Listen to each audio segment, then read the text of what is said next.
پیارے بچوں، آج کے نئے سوال اور اس کے جواب کے ساتھ حاضر ہیں۔ پانی میں رہنے کے بعد ہاتھوں اور پیروں پر جھریاں کیوں بن جاتی ہیں؟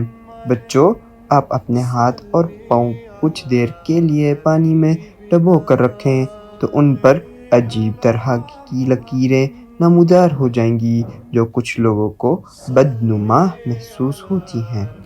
تاہم سائنسدانوں نے اس کی وجوہات تلاش کرنے کی کوشش کی، جس سے معلوم ہوا کہ ہاتھوں اور پیروں پر نمودار ہونے والی جھریاں دراصل ہماری صحت کی طرف اشارہ کرتی ہیں۔ ہاتھوں اور پیروں کو اگر گرم پانی میں ڈبوئیں تو اس میں جھریاں بننے کے لیے تقریباً 3.5 منٹ لگتے ہیں، جبکہ ٹھنڈے پانی میں 10 منٹ کا وقت لگ سکتا ہے۔ تاہم زیادہ تر مطالعہ سے معلوم ہوا ہے کہ زیادہ سے زیادہ 30 منٹ میں ہاتھوں اور پیروں میں زیادہ جھریاں نمودار ہوتی ہیں۔ سائنسدانوں کا پہلے خیال تھا کہ پانی جلد کی اوپری تہوں سے گزر کر معمولی سوجن کا باعث بنتی ہے۔ یہ سوجن بعد میں جلد پر جھریوں کا باعث بنتی ہے۔ تاہم سائنسدانوں کو معلوم ہوا ہے کہ ہاتھوں اور پیروں کو پانی میں ڈبونے سے خون کی روانی میں نمایاں کمی آتی ہے۔ خون کی سپلائی رک جانے سے جھریاں نمودار ہونے سے ہاتھ اور پیر سفید زرد نظر آنے لگتے ہیں۔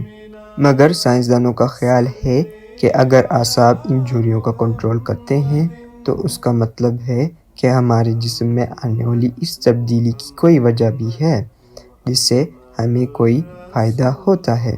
تاہم اب تک ایسی کوئی ٹھوس وجہ موجود نہیں جس سے معلوم ہو کہ اس کی بنیادی وجہ کیا ہے اور اس کا کیا فائدہ ہوتا ہے۔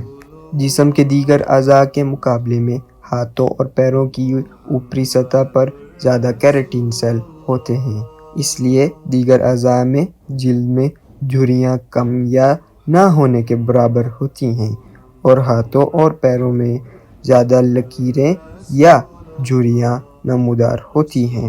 اگرچہ ہمارے ناخن اور بال بھی کیراٹین سے بنے ہیں، لیکن وہ نہانے کے دوران پانی جذب کرتے ہیں، اس لیے ان کی جلد سکڑنے کے بجائے نرم ہو جاتی ہے۔ تو بچوں، آپ کو آج کا سوال اور اس کا جواب کیسا لگا؟ بچوں، اگر آپ کے ذہن میں کوئی سوال ہو تو آپ مجھے لکھ سکتے ہیں، انشاءاللہ میں آپ کو اس کا جواب دوں گا۔ یہ مضمون بھجوایا گیا ہے نبیل احمد کاشف، جرمنی سے۔